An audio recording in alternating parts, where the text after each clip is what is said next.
దేవునికి స్తోత్రం. ప్రియమైన వారలారా, రక్షకుడును ప్రభు అయిన యేసుక్రీస్తు వారి నామంలో మీకు శుభములు వందనాలు తెలియజేస్తూ ఉన్నాం. దేవుడు మిమ్మలను, మీ బిడ్డలను, మీ కుటుంబములను దీవించి ఆశీర్వదించునుగాక. ఆమేన్. దేవునికి స్తోత్రం. హల్లెలూయా.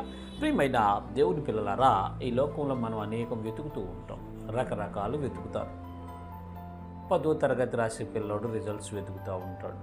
వ్యాపారస్తుడు లాభాన్ని వెతుకుతూ ఉంటాడు. వ్యవసాయదారుడు మంచి దిగుబడి వెతుకుతూ ఉంటాడు. ఇక సైంటిస్టులు అంటే వారి పరిశోధనను బట్టి దాన్ని వెతుకుతూ ఉంటారు. కొంతమంది భూగర్భంలో ఏముందో వెతుకుతారు, సముద్ర గర్భంలో ఏముందో వెతుకుతారు, ఆకాశంలో ఏముందో వెతుకుతారు, చంద్రుల్లో ఏముందో వెతుకుతారు, యురేనస్, నెప్ట్యూన్, ప్లూటో గ్రహాల్లో ఏముందో వెతుకుతూ ఉంటారు. రకరకాలుగా వెతుకుతూ ఉంటారు మనుష్యుడు. అయితే ప్రియమైన దేవుని పిల్లలారా, మనకు సంతోషం రావాలని, మనం కొత్త ఇన్వెన్షన్ చేయాలని, ఉత్సహించాలని కొన్ని వెతుకుతూ ఉంటాం. అయితే మనకి సంపూర్ణంగా సంతోషం ఇచ్చి ఉత్సాహంతో నింపి మనల్ని ఆనందింపచేసేది ఏంటంటే దేవునిని వెతకటం వలన. దేవునిని వెతకటం అనేది చాలా ప్రాముఖ్యమైనదండి. ఈనాడు మనుష్యుడు వెతకాల్సింది వెతకకుండా వెతకొని వెతుకుతున్నాడు. చూద్దాము లేఖన భాగం ఏమి చెప్తుందో.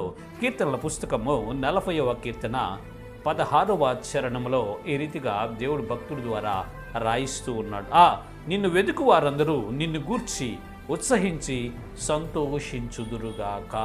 ఆమేన్. దేవునికి స్తోత్రం. హల్లెలూయా. ప్రియమైన దేవుని పిల్లలారా, దేవునిని వెతుకువారు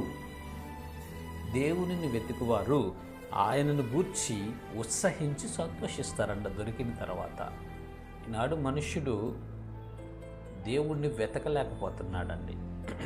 మనం తెలుసుకోవాల్సిన విషయం ఏంటంటే, ఈనాడు మనుష్యుడు దేవుణ్ణి వెతకటంలా సరిగా.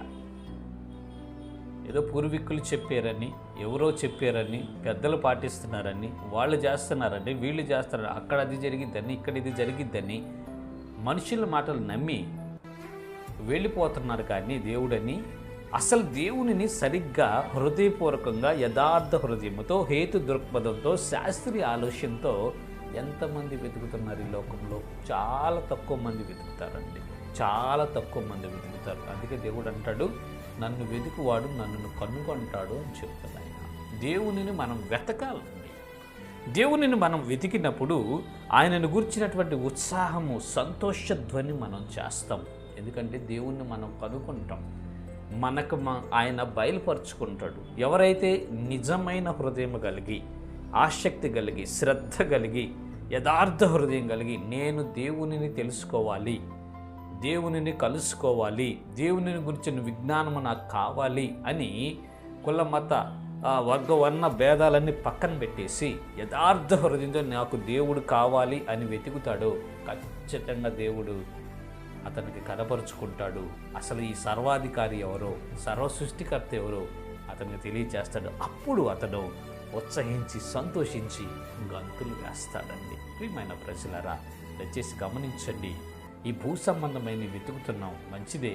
ఈ తాత్కాలికమైనవండి. అసలు వెతకాల్సింది ఏంటంటే దేవాది దేవుని వెతకాలి, నిత్య జీవాన్ని వెతకాలి, స్వర్గాన్ని, ముక్తిని మనం వెతకాలని. వెతుకుదాం, వెతికి కనుక్కోవాలి. వెతికితే దొరుకుతాడు దేవుడు. మాకు దొరికాడు దేవుడు. వెతికాం, దొరికాడు. తను బయలుపరుచుకున్నాడు. నిజమైన దేవుడు యేసు ప్రభువారే. ఆయనే రక్షకుడు, నిత్య జీవించువాడు ఆయనే. అందుకే ఆయనలో మేము ఉత్సహించి సంతోషించుతున్నాము. ఈ క్రైస్తవులు అనబడేవారు హింసించబడ్డా, వేధించబడ్డా, చంపబడ్డా, హతసాక్షులైనా, ఎంత నష్టపోయినా ఎందుకు యేసు ప్రభువారిని వదిలిపెట్టరో తెలుసా?